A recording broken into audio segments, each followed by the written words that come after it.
This is the first in a series of video lectures looking at the endocrine system, and this one will concentrate on just an overview of some of the generalities, some of the things that we see in the endocrine system. Primarily we'll look at the differences between the endocrine and nervous system. Also we'll look at just some general classes of hormones and how that affects their functioning, and then finally look at, in general terms, how hormones are regulated. So let's first look at how endocrine and nervous systems compare. The endocrine system has hormones that are transmitted via the circulatory system. That is, the hormones travel through the circulatory system to the target organ, whereas transmission in the nervous system is through synaptic clefts. That is, the neurotransmitter has to be released from a synaptic cleft and immediately is there at the target organ to have its effect. So of course the chemical that does the signaling on the target organ in the endocrine system is the hormone. For the nervous system, it's the neurotransmitters. Now, endocrine systems have a lot longer term effect because the fact that the hormones are in circulation for an extended period of time, they will then be able to have a longer effect on the target organs, whereas the nervous system has only a short-term effect because that neurotransmitter, as we've seen, is either picked up by the presynaptic neuron or it's broken down by an enzyme that's in that cleft. So it's only in the cleft for a very short period of time. Therefore, it can only have a short period of effect on the target organ. However, the nervous system is very quick to respond. Action potentials travel down that neuron to the synapse where the neurotransmitter is released. Boom, you get a quick effect. However, the endocrine system is not so quick. It takes a while. The endocrine gland has to be signaled to release the hormone. The hormone has to travel in the circulatory system and eventually shows up at the target organ and then has its effects. That all takes longer to do. Now, they both rely on the release of chemicals that bind to receptors on target organs. Just as we saw with the autonomic nervous system, that acetylcholine and norepinephrine have to bind to either cholinergic or adrenergic receptors, respectively, in order to have their effect on the target organ. Same thing with the endocrine system. Hormones have to bind to receptors on the target organ in order to have an effect. Some of the chemicals between the two are shared. Epinephrine and norepinephrine we see as both hormones when they're in circulation, or nervous system neurotransmitters when obviously they're in the synaptic clefts. They're regulated through negative feedback systems, and of course that in a sense is to help maintain homeostasis. Now let's look at the difference between an exocrine and an endocrine gland. We're going to concentrate on endocrine glands, but I want you to understand the differences between these. Exocrine glands, and you may have had this in your Anatomy 1 class, but they have ducts. So here is a gland that's producing some product, let's say a sweat gland. So it's producing sweat. That sweat travels through a duct and then onto a surface. Okay, and so all exocrine glands have this structure, a duct emptying out onto some surface. So you can think of your skin, of course, as a surface. I also want you to think of the inside of your digestive tract, so the inside of the stomach, the intestines, esophagus, as a surface as well. It's in a sense an external surface because everything that's in your digestive tract came from the outside. So it's just think of yourself as a tube with the inside of that tube, the digestive tract, being a surface. So glands that produce enzymes that are used for digestion would also be considered to be exocrine glands because they're secreting their substance onto a surface. Whereas in endocrine glands don't have any ducts. Notice the cells here. There's no ducts, no tunnel or channel to have their stuff released into it. As well, the hormone is released into the surrounding tissue fluid, as you can see here. So it's surrounding wherever this hormone is being produced. Those little hormone molecules here are just being released directly into circulation or maybe into the tissue fluid and then picked up by the blood capillaries, and then they're transported through the blood to their target organs. Now, a hormone is defined as a substance with its effect outside its tissue of origin, and the cardiovascular system is the guy that delivers the hormone to the entire body. Now, hormones can do lots of different things. They may increase or decrease rates of synthesis of an enzyme or a protein. They could turn existing enzyme or membrane channels on or off. They could stimulate mitosis for growth. They could induce secretions, affect target, and they could have several effects on target organs or target cells throughout the body. That's going to differ from a couple other substances that also are signaling molecules like a hormone, but they're slightly different. And those are the paracrine and autocrines. We're again going to concentrate on hormones, but I want you to get the idea of what a paracrine and autocrine are. So here's an example up here of a hormone. The secreting cells, whatever endocrine organ that is producing the hormone. It's releasing the hormone circulates through our blood vessels and then eventually ends up at the target organ where it can bind to that receptor and have effect on the target cell. Okay, so it's got to travel a little distance to get there. The other ones, the autocrines and paracrines, we call local hormones because they don't travel through the circulatory system. They have their effect in the immediate area around them. So an autocrine, for example, actually releases its autocrine, and that then circulates and comes right and binds to itself and causes an effect. Okay, so auto self. So this is going to stimulate the same cell. Whereas a paracrine hormone is one that's produced by a cell, and it only travels a short distance to, say, neighboring cells. It's not going very far, so it just simply diffuses through the tissue fluid and hits a target cell, of course, again, binding to the correct receptor and causing effect. But notice there's no circulation or no circulatory system being used down here with those local hormones. Again, we're going to concentrate on hormones, not paracrines or autocrines, but if you hear those terms now, you're familiar with what it refers to. So now let's look at the different classes of hormones. There are basically two general classes of hormones, the amino acid based and the lipid based. That is, that's what they're made from, the amino acids or lipids. So first, for the amino acids, we have single amino acids. Those are hormones that are simply made from one amino acid. So very small molecules, usually synthesized from two different amino acids, either tyrosine or tryptophan. And then that includes the list I put here: thyroxine, epinephrine, norepinephrine, dopamine, and melatonin. The peptide hormones are chains of amino acids. So it just links some of those amino acids together in certain structures, and that's going to be a little, so their peptide hormones are slightly larger, and that includes a long list of hormones that I've listed as well. Then the lipid-based hormones includes the steroids. These are all synthesized from cholesterol, and they're going to, if you're familiar with the term steroid, and so you hopefully will instantly think of androgens, which are the testosterone, estrogen, progesterone. Those you always think of as steroids because they're related to secondary sex characteristics that build muscles, particularly the testosterone. Corticosteroids, calcitriol are some other ones that can be included in the steroid list. The other ones, other lipid-based one, are the eicosanoids. These, however, though, are paracrines or autocrines. So I'm throwing them in again just to be familiar with the terminology, and if you hear them, you'll know what's going on. But these are the prostaglandins and leukotrienes, which are involved in inflammation. And they're secreted by almost every cell membrane, and so that they're, again, since they're secreted by the cell membrane, they have a local effect right there at the site of irritation and causing the inflammation. Okay, but we'll come back to those actually later when we do the immune system.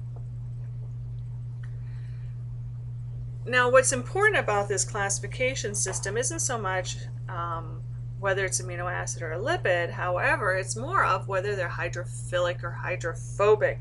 Now, hydrophilic hormones are basically all of the amino acid peptide hormones except thyroid hormone. Thyroid hormone is a peptide hormone, but he falls in as a hydrophobic. He's not polar like the rest of them. Remember, hydrophilic are water-loving molecules, and because they have a polar structure to them. So all the amino acids and peptide hormones except thyroid hormone fall in that category. Now, when they are transported, they can be secreted by the endocrine cell and diffuse into the blood and then dissolve in the blood and be transported through the blood easily, okay? Because the blood is basically water-based, so those hormones travel in that blood very easily. Hydrophobic hormones have a harder time being transported. Here, this cell has to secrete the hormone, typically is through diffusion, and then that hormone gets into circulation. But because it's hydrophobic, that is water hating, it will not dissolve in the plasma of the blood, and therefore needs to be carried by some type of protein that can then transport it through the blood. Okay, and that's going to be all the steroids plus thyroid hormone fall in the category. Another way this affects the hormones is how they activate or trigger the target organ to produce some type of system or effect. Hydrophilic hormones, they can't get through the cell membrane. Remember, the cell membrane is composed of lipids, and the hydrophilic hormones are polar, so they can't get through a nonpolar lipid layer. So they have to instead bind to a receptor on the cell membrane surface of their target organ, and then through a second messenger system, and we'll look at some of those later, but through a second messenger system have an act on gene activation or some other effect that can happen for that cell. Whereas the hydrophobic hormones, they of course are lipid soluble, so they will simply diffuse right through the lipid cell membrane, and then they will bind to a receptor inside the cell. Now, that receptor could be in the cytoplasm, or actually it could be also in the nucleus, but they're going to have their effect inside the cell directly, usually on gene activation of some kind.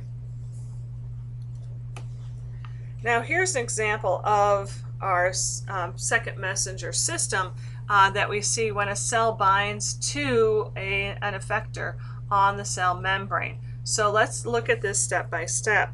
First of all, the hormone binds to the receptor here. That activates a G protein. So now the G protein then in turn activates adenylate cyclase. Adenylate cyclase's job is to convert ATP to cyclic AMP. Then cyclic AMP is the second messenger, and he can have numerous effects. One is going to take protein kinase and activate it, and then the protein kinase in turn will then trigger cell responses in some way. It may activate enzymes, it may stimulate cellular secretion, open ion channels, it can turn on a gene, whatever. It's going to do a number of different things. Okay, but again, it's just the hormone binds to receptor, activating G protein, in turn activating adenylate cyclase, converting ATP to cyclic AMP, which in turn activates protein kinase, and the protein kinase has its effect on the cell. Now, as long as a hormone is bound to that receptor, then this whole system's going to happen. So the longer that hormone stays bound to the receptor, the more cyclic AMP we're going to make, the more protein kinase is activated. Okay? So once this hormone breaks off, then this cycle stops. So hormone breaks off, we're not going to activate any more G protein or adenylate cyclase, we're not going to make any more cyclic AMP or activate any more protein kinase, so it'll stop. But we've got a bunch of protein kinase already made, so we got to get rid of it. Well, there's an enzyme called phosphodiesterase. Phosphodiesterase breaks down cyclic GMP. If I don't have cyclic GMP, I can't make protein kinase. If I don't have protein kinase, I can't have any effect on the cell. So that's going to trigger or prevent this system from working. Now realize phosphodiesterase is always inside the cell. It's not like it just shows up when we need it. It's always there. So we've got to have this hormone. Initially, when the hormone binds here, it's going to activate the G protein, the adenylyl cyclase. We're going to build cyclic AMP. But the first cyclic AMPs may immediately get broken down by phosphodiesterase. So we've got to have enough hormone binding and not long enough to build the cyclic AMP up to compete or overdo the phosphodiesterase. And so there's more phosphodiesterase than the cyclic AMP can possibly break down, and so now we'll make protein kinase and have an effect. Okay, now why in the world have this crazy second messenger system? Wouldn't it make sense if you're going to bind to a receptor on the cell membrane that just instantly activates the G protein and the G protein does its thing? Well, it has to do with amplification. The idea here is that if I have a hormone bind to a cell, maybe that hormone can activate 10 G proteins, and each of these proteins can activate 10 adenylyl cyclase. That means I got 100 adenylyl cyclase. If each one of these can activate 10 cyclic AMPs, that means I got 1,000 cyclic AMPs. If each of these activate 10 protein kinases, I got 10,000 kinases. And if each one of those activates 10 enzymes, now I got 100,000 enzymes, and I keep going, that make 1,000,000 enzyme products. So in other words, having this multi-step process gives us a lot greater effect in the end. Now that was for all those hydrophilic hormones that are going to bind to the cell membrane and receptors and then have their effect that way. But remember, we also have the steroids, the hydrophobic hormones, and thyroid hormone that are going to go directly into the cell because they can pass right through the cell membrane. So what they do instead is, like, for example, here's the steroid hormone. It's going to just go across the cell membrane here and bind to receptors. So here again we have a receptor and a steroid hormone bound together. Now that complex then can enter the nucleus, and it can then bind to specific DNA regions, and that's going to in turn initiate transcription. Then with transcription you get translation and you make a product of some kind, some new protein, maybe it's an enzyme to make some product in that cell. So again, it's just a different place for the receptor, different acting again on it, and notice too, in this case, we're really turning genes on in most cases. Now the target cell is only considered or can only be affected if it has the correct receptors on it. So for example, here's hormone A versus hormone B. Hormone A is only going to be bind to the blue receptors here, hormone B to the Y receptors or red receptors here. So in other words, you can see, since this target cell has only receptors for hormone A, it can only be activated by hormone A. Hormone B will fly right by it, circulate around it, and have no effect because it cannot bind to those receptors. Same thing over here except for hormone B. Notice it can't be affected by hormone A, only B. Whereas this cell here has both receptors, so both hormones can bind to their respective receptors and then have an effect on that target cell. So again, you have to have the correct receptors on the target in order to be a target for that hormone. That brings us to looking at target cell activation. What is it that target cell activation is dependent on? Well, first one is the amount of hormones circulating in the blood. Obviously, the more hormone you have in the blood, the bigger effect it can have on the target cells, because there's more hormones to be able to bind to the receptors on that target cell.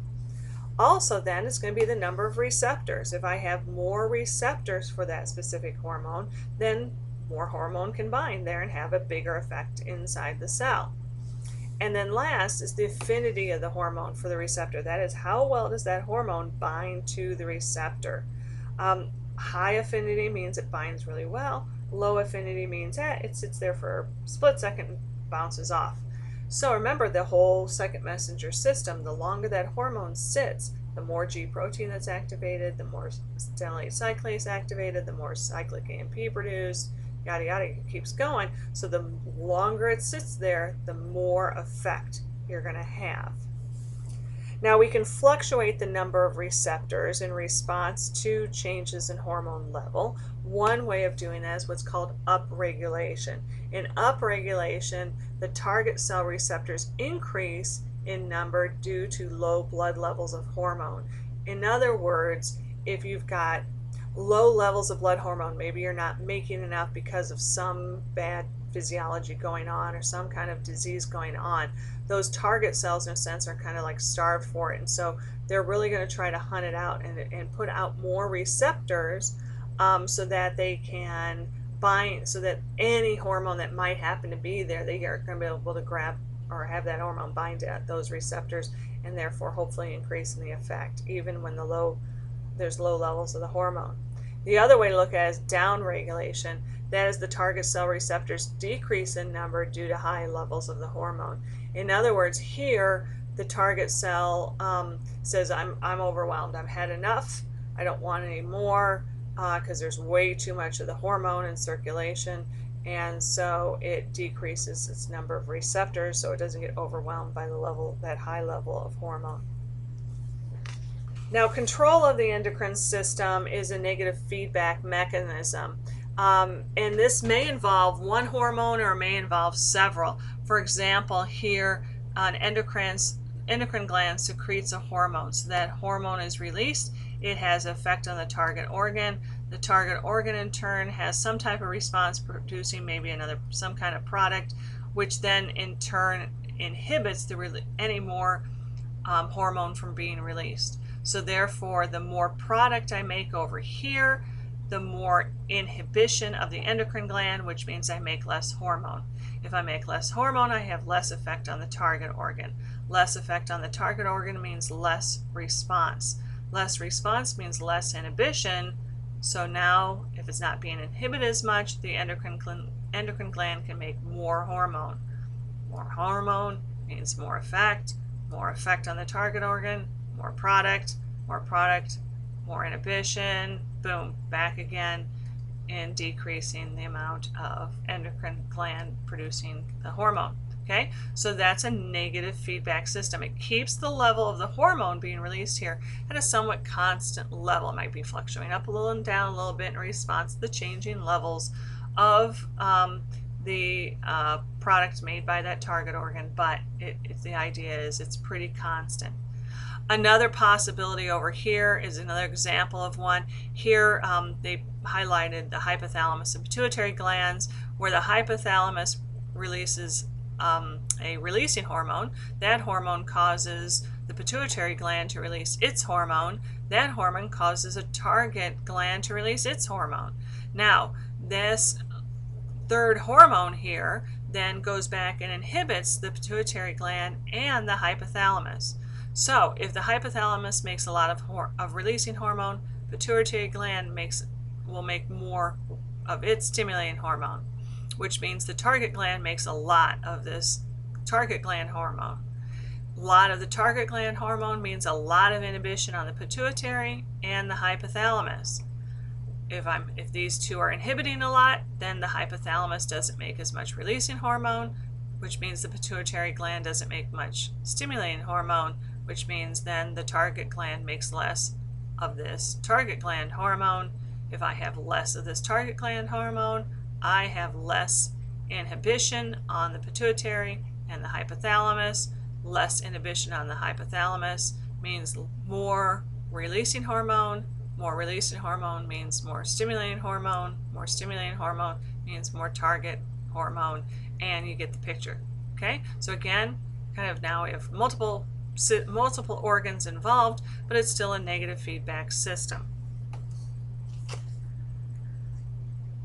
Now, what type of endocrine glands or what triggers endocrine glands to release some of their hormones? Well, it could be a humoral stimulus. For example, it could be blood calcium levels or blood glucose levels that trigger the gland to release its hormone. For example, you learned in Anatomy and Physiology 1, hopefully in the skeletal system, that the parathyroid gland is in charge of releasing parathyroid hormones in order to raise blood calcium levels. So if there's low calcium levels in the blood, that's going to get the parathyroid hormone to release parathyroid gland to release parathyroid hormone, and therefore raise blood calcium levels. Another possibility is a neural stimulus. In this case, a neural connection to the adrenal medulla would cause the release of norepinephrine and epinephrine, and we saw this in the autonomic nervous system. And then last, of course, is the hormonal stimulus. That is one hormone released, say, from the hypothalamus, causes the pituitary gland to release its hormone, which in turn causes the thyroid gland or the adrenal cortex or the gonads to release their hormones. So a stimulus of hormonal stimulus. Nervous system can have an input on the levels of hormone as well, especially under stress. In times of stress, you're going to kick in your fight or flight response. So the sympathetic nervous system is really going to be part of this. And one of the effects that has is, besides the epinephrine and norepinephrine increase from the adrenal medulla, it also causes an increase in levels of cortisol and insulin. And as we see what the functionings of those are, it will make sense. Cortisol particularly is a stress hormone, and it's going to increase anytime you've got this fight or flight kind of stress response going on. And so a lot of times these neural modulations of hormone levels are actually going to supersede the negative feedback systems we see in normal functioning. So even though we produce a huge amount of hormone like cortisol or insulin, any negative feedback system that would lower those levels down are going to be ignored, okay, because this neural system is kind of taking over for that. Now, another thing we can see too is the type of hormone interactions involved in the endocrine system. That is, some of these hormones may have the same or opposite or similar effects on the same target organs. So we can look at these in different categories. And as we go through the various types of hormones, let's try to see where there is multiple effects on the same target organ and be able to use these terms appropriately to make those comparisons. So first, let's look at synergistic effects. Synergistic effects is when you have a combined effect is greater than the sum of the individual effects. Okay, so together they do better than either one alone. LH and estrogen are examples where here they're combined, they have a greater effect on egg production than either one of them by themselves. Also, you could have a permissive effect. One hormone allows another hormone to have its full effect. That is, thyroid hormone causes an increase in receptors for the epinephrine, so thyroid hormone helps or enhances the full effect of epinephrine. They could have agonistic effects, two hormones with the same effects, such as epinephrine and norepinephrine. They could have antagonistic effects, like two hormones do the opposite things, like insulin and glucagon. Or they could be have trophic effects, or be trophic hormones. Sometimes the H is added, sometimes it's not. You'll hear tropic or trophic. Anyway, these hormones stimulate the development of glands to secrete their own hormone. So thyroid stimulating hormone causes the thyroid to make thyroid hormone. Now, in a typical anatomy and physiology book, when they show the organs of the endocrine system, these are the ones that they're typically seen. So it's the hypothalamus, pituitary, pineal, and so on, all along the list. I want you to keep in mind, though, that these are not the only glands or only organs that make hormones. Your heart makes hormones. Your stomach, your intestines, they make hormones as well. Your kidneys make hormones. There's a lot of other hormones in there. They're just because of their effect directly relates to their own organ system, they're usually not included as one of the organs of the endocrine system.